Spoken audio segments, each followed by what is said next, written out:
هي المواقع اللي ممكن تدرب عليها في الكتابة بدون النظر للكيبورد. طبعا المواقع دي عرفتها من قناة دروس اونلاين. فانت لو عايز تدرب على اللغة العربية عندك موقع طباعة، ولو عايز تدرب على الانجليزي ففي عندك موقع تايبينج كلاب وده اللي انا بتمرن عليه، وكمان عندك موقع اسمه تايب ريسر وده من خلاله يعني بتسابق مع ناس على نفس النص وبتشوفوا مين الاسرع. طبعا انا جربت يعني بس مش عايزه اقول النتيجه اصلي كنت بطلع اخر واحده.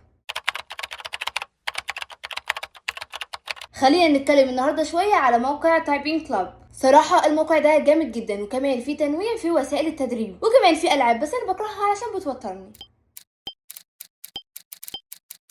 وكمان لما تتدرب بقى علي صوت اللعب علشان تسمع صوت التكات الجميله كده اللي بتسمعها لما بتضغط على الكيبورد. وكمان ممكن تتدرب انك تستخدم الايدين كلهم تكتب بيهم او ايد اليمين بس او ايد الشمال بس. وكمان لو بتحب الدارك مود فخد دارك مود يا سيدي. وكمان في اشكال تانية كتير.